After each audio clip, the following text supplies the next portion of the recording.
जंगल का सन्नाटा तब गूंज उठा जब जोरदार बिजली जंगल के बीचों बीच आ गिरी। उसी जगह पर एक आदमी की आंख खुली जिसे कुछ देर के लिए एक कार एक्सीडेंट का फ्लैशबैक दिखाई दिया। जब वो आदमी खड़ा हुआ तो उसके पीछे एक कार क्रैश हुई पड़ी थी। मदद के लिए वो आदमी रोड की ओर निकल पड़ा। सामने ही एक कार को आता देख वो उस कार को मदद के लिए इशारा करने लगा। कार का ड्राइवर कार को साइड में पार्क करने लगा, पर पास आते ही न जाने उसे क्या हुआ कि वो अपनी कार को लेकर आगे बढ़ गया और कुछ दूर जाने पर ही वो कार क्रैश हो गई। वो आदमी भागकर उस कार के पास गया। पास जाकर उसने देखा ड्राइवर की एक रहस्यमय कारण से मौत हो चुकी है। उसकी आंखें पूरी सफेद हो चुकी थी। वो आदमी उस लड़की के फोन से पुलिस को कॉल करने लगा। जब पुलिस ने उससे लोकेशन और उसका नाम पूछा तो उस आदमी को रियलाइज हुआ कि उसे खुद अपना नाम याद नहीं और यहाँ तक कि वो यहाँ कैसे पहुँचा उसे ये भी याद नहीं। तभी उसने अपना वॉलेट निकाला जिसमें उसका ड्राइविंग लाइसेंस था। ड्राइविंग लाइसेंस को देखकर उसे अपना नाम पता चला। तभी अचानक एक मरा हुआ क्रो आसमान से सीधा नीचे गिर पड़ा और उस क्रो की आंखें भी पूरी सफेद हो चुकी थी। ये देखकर वो आदमी घबरा गया और वहां से भागने लगा। कुछ दूर जाने पर उसे एक रेस्टोरेंट दिखाई दिया। जब वो उस रेस्टोरेंट के अंदर गया तो उसने देखा अंदर सभी लोग मरे हुए हैं और उन सभी की आंखें बिल्कुल वैसे ही सफेद हुई पड़ी थी। तभी बाहर एक ट्रक रेस्टोरेंट के बाहर आकर क्रैश हो गया क्योंकि उस ड्राइवर की भी मौत हो चुकी थी। लियान को लगता है कि ये किसी वायरस की वजह से हो रहा है। उसने तुरंत अपने मुंह को कपड़े से ढक लिया और ड्राइविंग लाइसेंस को देखकर अपने घर आ पहुंचा। घर के अंदर आते ही उसने पूरे घर को सील कर दिया। तभी बाहर उसे एक फार्मर दिखाई दिया जो अपने ट्रक को ठीक कर रहा था। लियान उसे तुरंत अपने घर में जाने के लिए कहने लगा, पर लियान की आवाज उस फार्मर तक नहीं पहुंच रही थी। तो वो फार्मर उसकी ओर आने लगा, पर जैसे ही वो फार्मर लियान के थोड़ा करीब आया तो उसकी भी रहस्यमय कारण से मौत हो गई और मरने के बाद उसकी भी आंखें बिल्कुल वैसे ही सफेद हो चुकी थी। ये देखने के बाद लियान बहुत ज्यादा डर चुका था। लियान को लगने लगा कि कहीं ये सब उसकी वजह से तो नहीं हो रहा, क्योंकि स्टार्टिंग में वो ड्राइवर भी लियान के पास आते ही मारी गई थी और जैसे ही ये फार्मर लियान के थोड़ा करीब आया तो उसकी भी मौत हो गई। इस बात का पता लगाने के लिए लियोन एक क्रो के करीब जाने लगा। वो धीरे धीरे उस क्रो के पास जा रहा था। वो जैसे ही उस क्रो के करीब पहुंचा तो वो क्रो वहीं पर मारा गया और अब उसे पता चल चुका था कि सभी के मरने का कारण कोई वायरस नहीं बल्कि वो खुद है। वो जिनके भी करीब जाता है उनकी रहस्यमय कारण से मौत हो जाती है, इससे पहले कि उसकी वजह से किसी और की जान जाए। लियान ने खुद को गैराज में बंद कर लिया।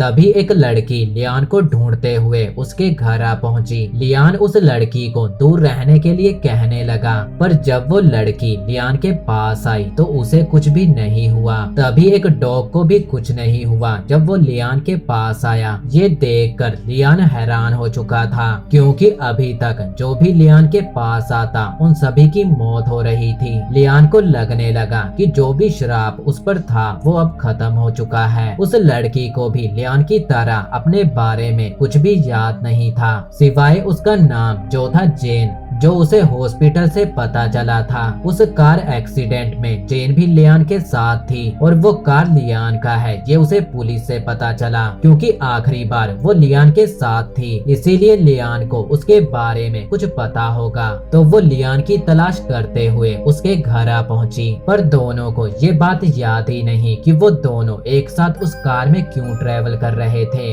और उनकी कार का एक्सीडेंट कैसे हुआ। घर की छानबीन से उन्हें पता चला कि वो दोनों किसी भी तरह से कोई रिलेटिव नहीं है। जेन डर न जाए इसलिए लियान अपने श्राप के बारे में उसे नहीं बताता। तभी लियान को एक फ्लैशबैक दिखाई दिया जिसमें जेन एक ब्रिज से होते हुए उसकी कार में आ बैठी। फ्लैशबैक में लियान ने जिस ब्रिज को देखा अब ये दोनों उस ब्रिज की ओर निकल पड़े। इन्हें उम्मीद थी कि उस ब्रिज पर जाकर इन्हें कुछ पता चल सकता है, पर इन्हें वहाँ कुछ भी नहीं मिलता। तभी जेन को भी एक फ्लैशबैक दिखाई देने लगा जिसमें जेन उसी ब्रिज के ऊपर अपने हाथों में एक पेपर लिए खड़ी थी। वो पेपर बिल्कुल सफेद था और वहीं पर लियान उसे संभालने की कोशिश कर रहा था और ये फ्लैशबैक यहीं पर खत्म हो गया। अब ये दोनों उसी जगह पर जाते हैं जहां इनका एक्सीडेंट हुआ था। वहां पर एक सर्कल बना हुआ था और उस सर्कल के अंदर की जमीन जलकर काली पड़ चुकी थी। वहीं पर लियान को फिर से एक फ्लैशबैक दिखाई दिया जहां जेन के पलटते ही लियान के ऊपर जोरदार बिजली गिर पड़ी। जब वो बिजली गिरी तो ये दोनों इस सर्कल के अंदर खड़े थे और इसी के बाद से दोनों के साथ अजीब घटनाएं घट रही है। अब लियान जेन को बताने लगा कि कैसे लोग उसके पास आते ही मारे जा रहे हैं। लियान के मुंह से ये सुनते ही जेन काफी ज्यादा घबरा गई और डर कर वहाँ से भागने लगी। लियान उसे यकीन दिलाने की कोशिश करता है कि अब ये शराब खत्म हो चुका है, पर जेन उस पर यकीन नहीं करती। तभी एक पुलिस ऑफिसर जेन की तलाश में वहाँ आ पहुँची। जेन जैसे ही लियान से थोड़ा दूर गई तो उस ऑफिसर की भी वहीं पर मौत हो गई, जिसे देख अब लियान को समझ आ चुका था कि जो भी उसके करीब आता है तो वो मारा जाता है। पर जब तक जेन उसके पास है तो ये शराब काम नहीं करता।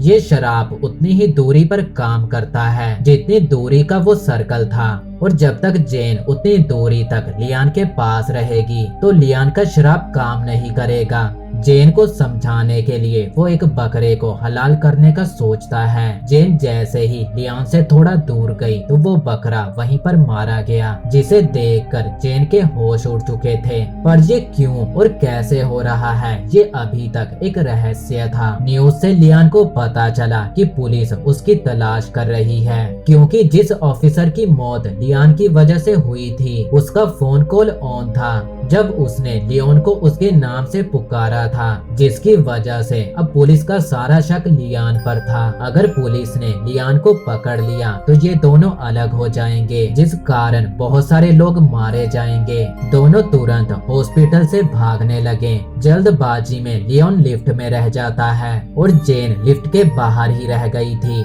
लियान फिर से बहुत सारे लोगों की जान लेने के लिए तैयार था, पर जेन सही टाइम पर सीढ़ियों से होते हुए लियान के पास आ गई। हॉस्पिटल से निकलते हुए जेन को वहीं पर एक मिसिंग पोस्टर दिखाई दिया, जिससे उसको फिर से एक फ्लैशबैक दिखाई दिया जब वो पेपर लिए ब्रिज पर खड़ी थी। पर इस बार उसे वो पेपर सफेद नहीं बल्कि खुद का मिसिंग पोस्टर दिखाई दे रहा था। अगली सुबह इन्हें न्यूज से पता चला कि लियान के साथ जो औरत देखी गई उसका नाम रोज है, यानी कि जेन उसका असली नाम नहीं है। वो काफी दिनों से मिसिंग है और उसके पति का नाम सैम है, जो अभी भी उसकी तलाश में लगा है। अब ये दोनों सैम से मिलने के लिए निकल पड़े। सैम से मिलने पर इन्होंने सैम को सारी बात बता दी, पर पहले तो सैम इनकी बातों पर यकीन नहीं करता। पर जब लियान ने अपना शराब एक कबूतर पर दिखाया तो सैम ने उसकी बातों पर यकीन कर लिया।